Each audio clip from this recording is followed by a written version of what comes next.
Hello, this is Reverend Don Lewis coming to you from the beautiful metaverse, and more specifically from beautiful Danville, Illinois, homeland of the Corellian tradition. And this is Midday with Reverend Don, and I hope that you're having a lovely week so far. As you know, if you follow Midday with Reverend Don, you can type your questions or comments into whatever page you happen to be watching on, and if you're watching live, in most cases, they will show up here in my chat room. I am aware that occasionally a message does not. I don't really understand why.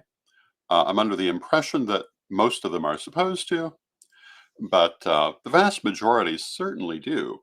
So if you want to say hello or you have a question, please feel free to type it in and we can talk directly. That's actually one of my favorite parts of this broadcast. Hello to Nikki in the chat room. It's good to see you, Nikki.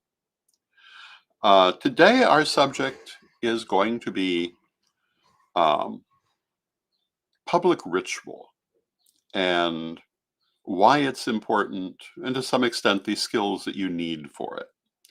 But first, I want to take a moment to say that, oh, and hello to Bimby from the chat room, who is coming to us from the non rainy Portland, Oregon. Very cool. I am having a 10% discount sale on readings between now and Friday. If you're interested in having a reading, this is a great time to book one. You can book it now and schedule it any time in the next year. And you can do that by emailing me at donlewishp@aol.com or instant messaging me on Facebook. And hello to Mary in the chat room. It's good to see you, Mary. And hello to Janet in the chat room. It's good to see you, Janet. And it's good to see everyone. And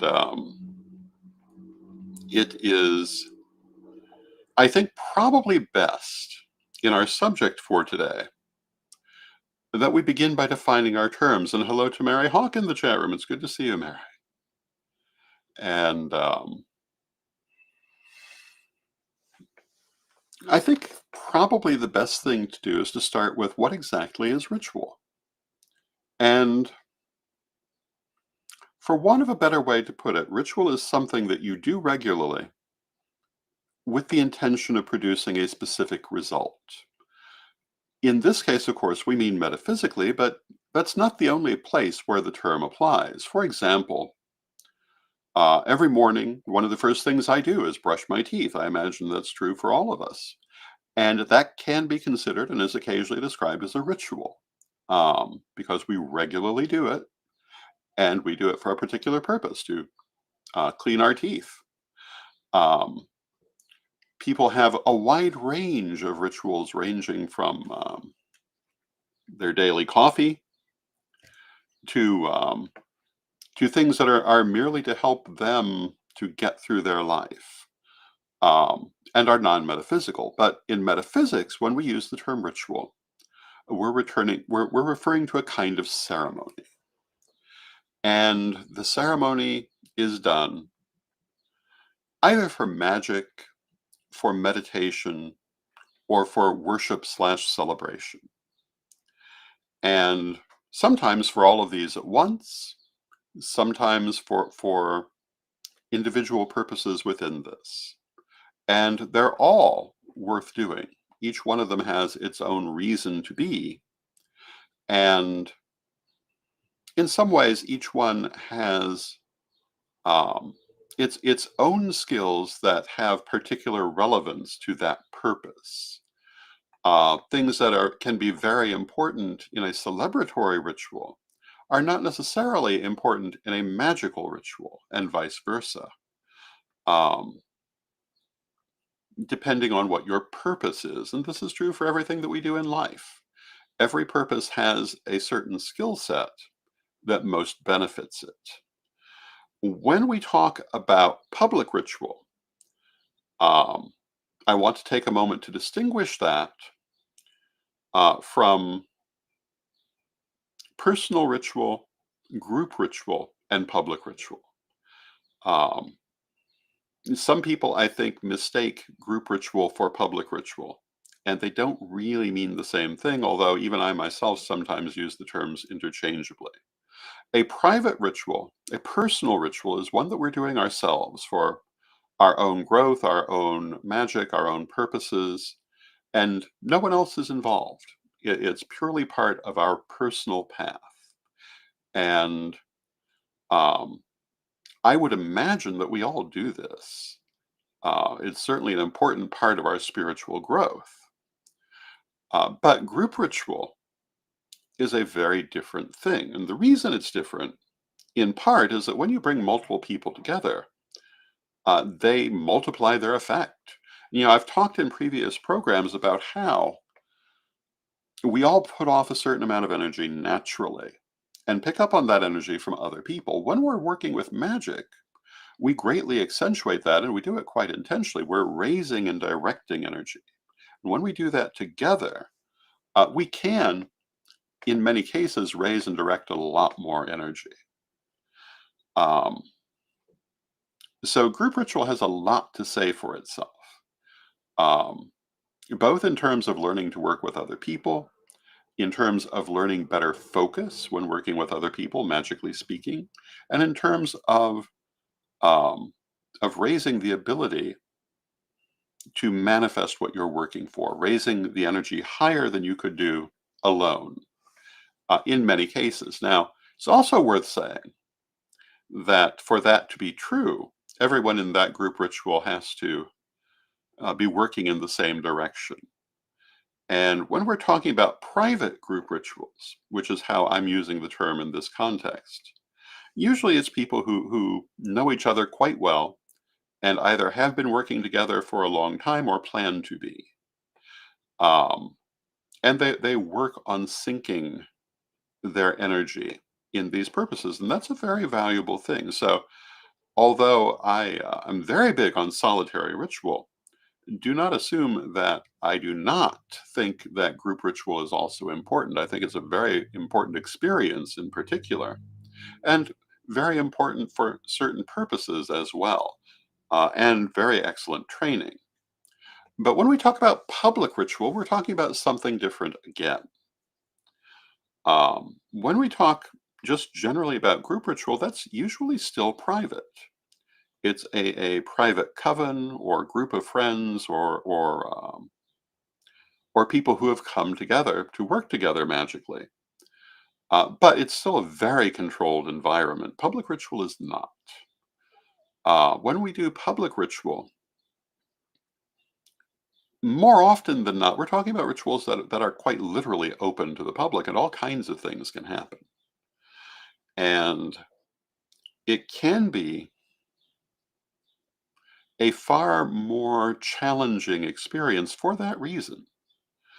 Um, and it certainly requires a very particular set of skills. And to some extent, my book, Ritual in Theory and Practice, speaks particularly to this kind of ritual, though it also speaks to group ritual in general, because many of the same things still obtain. But there are some things that are different when you're working with people that you may never have met before. We have our Corellian lustration of the ancestors coming up in just about a month from now, and it is a prime example of this kind of public ritual because it's not at all uncommon that people who have come to lustration, in some cases, will be making their first ever visit to a lustration. And the people who are facilitating the event will not have met these people before. They do, however, have the unifying feature of all being Corellian or Corellian friendly.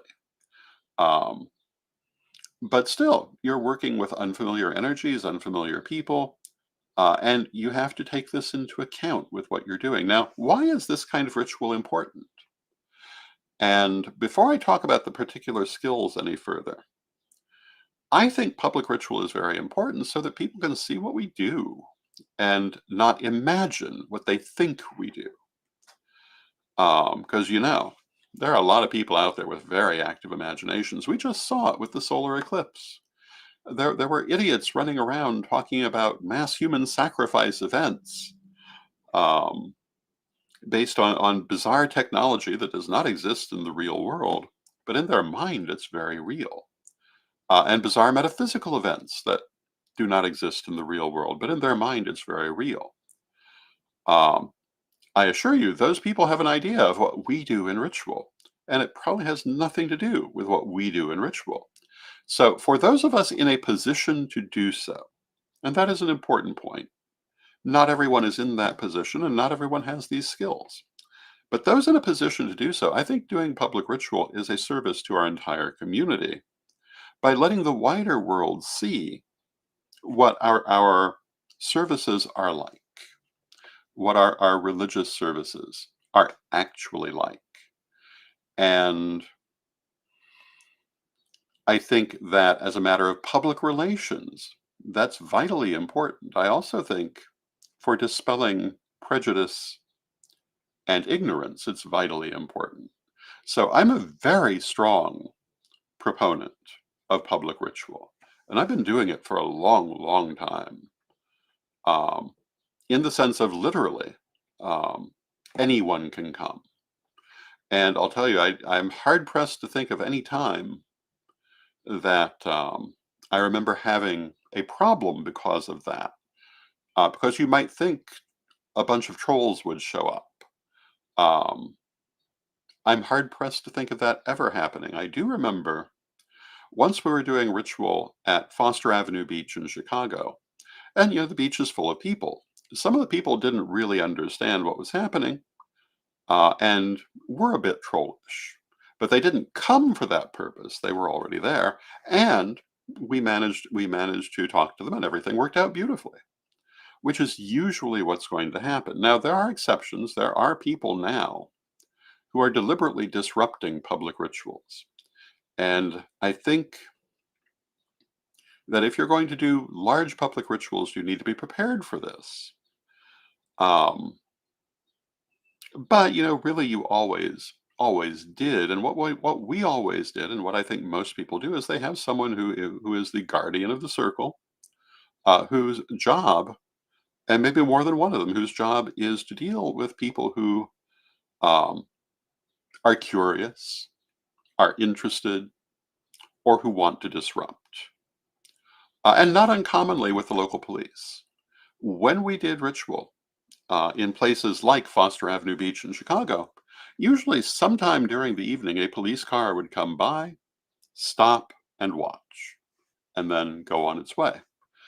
And usually, our guardian or someone in that role would go and talk to them and tell them what was happening very, very honestly. And usually, they were, if anything, quite curious and interested. Many of them already had an idea what Wicca was, not least because we've been doing it there for a long time. Many of them were in the habit of watching because they enjoyed it. It was generally a very positive experience, but it was important to go and explain to them. And when you have people trying to disrupt, it's a little harder to deal with, and that probably should be a show in its own right. But again, if you're reasonable and patient, you're probably going to be able to deal with them. If you can't, you just need to kind of keep them out of your circle. And that in itself is a character building experience. One of the places I have gone in the past is Witches Fest USA in New York, which for a few years had regular protesters who would come and try to disrupt the event. Um, the only good thing I can say is that they did not like physically come into the event and harass people individually, but they did harass the entire event with loudspeakers, trying to overspeak everything that was happening. And it was offensive, but the event went on anyway. And I would have to say that dealing with that was a very character building thing for people. And as of the last I've heard, that they finally are no longer allowed to come. The local police have intervened. But for a long time, the local police said, there's nothing we can do. They're not in the space that you have reserved, and they can be doing their own thing, which, legally speaking, is true. I've seen protesters come to pagan events and try to troll the people. And the best way of dealing with them is to be kind to them. I particularly remember a man who came dressed as Jesus, carrying a giant cross, and he was just walking back and forth through the St. Louis pagan picnic, like this would mean anything to anyone there. But it was a very hot day because, the St. Louis pagan picnic is usually in June. And what was happening is every few feet, some pagan would come up with a bottle of water and offer him a drink and say, "We hope that you're all right. It's a very hot day." Uh, and generally be friendly and kind to him. And he wasn't there very long because he didn't get the charge he was looking for. And maybe even reconsidered how he felt about things, and did not come back in the future. When dealing with these kind of people, they're looking for you to become aggressive with them and even have a game plan in place for that. But if you're kind to them, they don't necessarily know what to do. Um, Having said that, I've actually encountered this very rarely in my lifetime, but it is something to mention.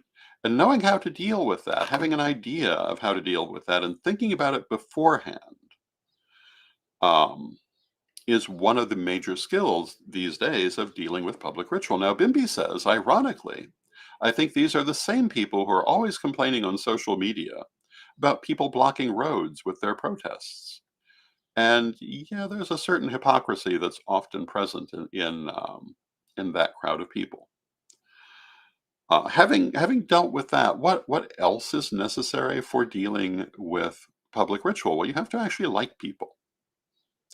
Um, you have to be prepared for people who will come with no background experience whatsoever.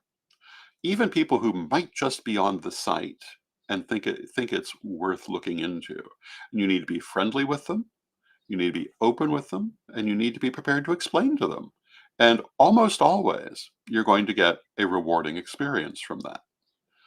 Um, there are going to be times when you'll find people who do not know good ritual etiquette, and you have to take that into account too, because these aren't necessarily people with a background. Um, but generally, these are small problems.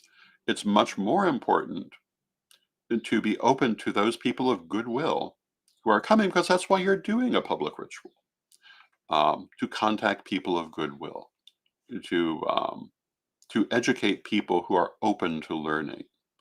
And that is the purpose, and that's what you need to do with it. So another major skill, and we were talking about this in my chat room the other night, I believe. Um, when I say the other night, it might have been last night, but it might have been last week. But why some of our rituals that we do, particularly our broadcast rituals that we're doing through Corellian TV, are so very explanatory, rather than just getting on with the ritual. And this is why. It's part of that aspect of public ritual, because those broadcast rituals are meant for people who are part of the pagan community, maybe part of the Corellian tradition, and they just want a ritual experience, but they're perhaps geographically or physically unable to go to one. This allows them to take part. Or they just want to join with us for ritual. But there are other people who, through one means or another, will find it who've never experienced a ritual. And when you've never experienced a ritual, you don't know what's going on. And it is important to explain to those new people why we do things. Now, that doesn't mean that you give them a 5 paragraph introduction to calling the quarters. It doesn't mean that you read them a book about your act of power. It means that you give them a brief explanation so that they know why you're casting a circle. So they know what it means to cleanse the area, um, to bless the area, why you invoke deity, why you call the quarters. All of these different things that they may never have heard of before. And part of public ritual is remembering that the people you're dealing with may not have heard of it before. One of the stories of my long ago I had a friend whose very first public ritual, very first ritual at all that she had ever gone to, with no background in Wicca or paganism, was a very solemn Samhain ritual. And the high priestess offered no explanation of anything. And it kind of ran like a horror movie. And at the end of this, my friend insisted that she was never going to go to another pagan thing again. And that if the people she'd gone with decided to go forward with paganism, she wanted nothing further to do with them. Because she was totally creeped out by the ritual because no one explained even what Samhain is, let alone the parts of the ritual. Well, luckily, um, they were able to ease her mind a bit, and she went on to become a great high priestess. We eventually fell out over a variety of things, but she was one of the strongest, best high priestesses I ever knew. But she almost did not come into this community because her first ritual that she attended did not explain what they were doing. And so a big part of public ritual is making sure everyone knows the page you're on, making sure they know what you're doing and why you're doing it, and making it friendly for them, making it accessible for them, so that they feel like they're taking part in something important, something with meaning to them, something that has effect for them, and not watching a play. Um, Now, there certainly is a theatrical element to public rituals, but you don't want people to feel like they've just gone to the theater. You want them to feel like they're part of a ritual. You want them to feel the energy. You want them to feel the effect. And therefore, you want to have them as involved as you can get them. And there are a lot of ways to do this. Um, and some people's public ritual do more than others. Chanting can be one way to get people more involved. Group movement of different kinds can be a way to get people to feel more involved. Group meditation can be a way to get people to feel more involved, but you want them to feel involved. You don't want them to just be spectators. Even if in theory, they are there only to watch and are merely spectators, you don't want them leaving feeling like that's all they did. You want it to touch their heart. And part of this means you need to make sure you're actually raising that energy and directing it if you're facilitating that ritual, and that you keep it going. The single worst thing that can happen in either group or public ritual is losing people's interest. If you lose their interest, you lose the energy. You have to keep everyone focused. You have to keep their energy directed. You have to keep that energy moving. And for a really good effect of a public or a group ritual, and even your own private rituals, this is a vital necessity. You raise the energy, you use the energy, and you don't let it drop in the middle of the ritual until you've done what you intend to do. So you, as the high priesthood who is facilitating the event, you must keep an eye on the energy. And you may have all kinds of people taking part in that ritual, but you have to bear in mind they may not do their part, in which case you have to step in and manipulate that energy a bit yourself. So say, for example, that you're doing a public ritual and you have volunteers calling the directions, calling the quarters, calling the elements. And these people may never have done this before, so they don't know how to do the energetic aspect of it. So you must be prepared to do that with them, so that they're doing their part and you're helping them. You're not really doing it for them, you're helping them. And if you watch me in rituals where I am facilitating as high priesthood, you will notice that when the quarters are called, I'm almost always raising them up myself along with whoever is doing it. And it's not uncommon that other people in circles that have worked with me will be doing the same thing. The more people who are doing it, the better off you are. But as high priesthood, you need to make sure that that and everything else energetically in the ceremony is actually getting done, that that energy is actually moving, that it's being raised and directed. Um, and like I say, if you drop it, you're going to lose everyone. One of the greatest horror stories from the point of view of facilitating a public ritual that I can remember was at one of the New Witches' Balls in Chicago, and a local high priestess had been asked to provide the ritual. And she had never done this before, and it turns out she really did not understand public ritual. And she had a section, perfectly reasonable section in a ritual normally, where they were passing out seeds for I think it was like a spell bag. Um, and there were four of them. But this was a circle of 45 people. And she started these little paper plates of seeds going around one person to one person to one person, one at a time. No, it was bigger than 45. It was yeah, it was 45 minutes, not 45 people that this was happening. And it totally killed the energy of the ritual. It was not what you do in a public ritual because it took, by the time the act of power was actually ready to be done, there was no power left. 45 minutes into this, and I'd say it was more like 90 people now that I stop and think about it, but there were a number of more accomplished high priestesses present. And about 45 minutes into it, four of those priestesses kind of got together, went over, and took the four plates and rearranged how this was being done on the spot and sped everything up, but they still couldn't really recover the energy. So when you plan a public ritual, you have to consider you can't have this long wait happening as you're doing things and not think you're going to lose the energy.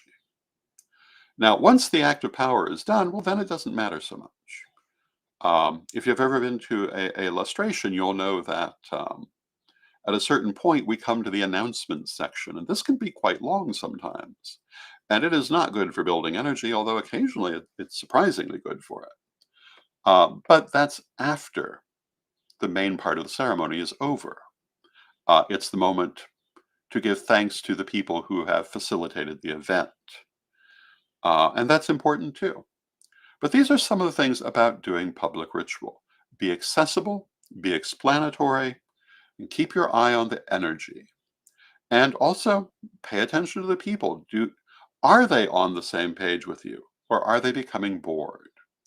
If you see people becoming bored, can you pull them back into that energy? Can you regain their interest? Learning how to do that is a skill. It's an important skill for a high priesthood. If you see you're losing the attention of your people, that ritual is not going anywhere good. You need to gain it back. And there are certainly lots of ways to do that. We're almost at the end of our half hour. Um, but sometimes just doing something dramatic, like changing the tone of your voice, might be enough to do it. Now, I will tell you that having trained my voice as I have, and all of the instructions for that are in our degree lessons, although people don't always apply it as they might. But when you have trained your voice, you can lead people into that energy without actually saying it. They will follow the sound. Sound is a vital, magical thing, and that's true for your voice. You can draw people forward with your voice and help them to connect to that energy. Um, if you have been to any of the Corellian third degree initiations that I have presided over back in the day, you may have seen me do this. And Mary says, great discussion of leading public ritual. Thank you. Thank you, Mary. And with that, I do see that we've come to the end of our half hour. If you'd like me to revisit this topic, let me know, because there's certainly a lot more to say about it. Tomorrow, we're going to have Chris Copeland, and we'll be talking about Corellian publishing. On Wednesday, I'm going to be taking this theme a little farther and talk about global ritual.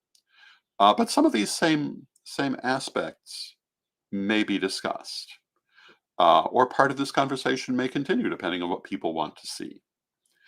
And then on Friday, of course, we'll have our weekly roundup. So thank you for joining me.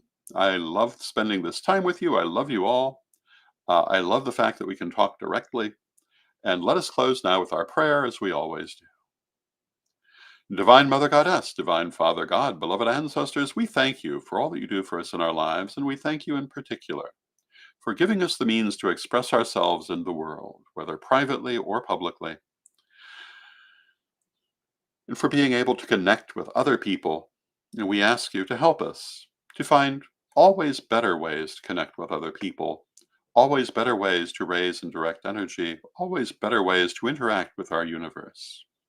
Beloved Mother Goddess, beloved Father God, beloved ancestors, knowing you are always with us, but from respect, we thank you for your presence, and may you be blessed now and always.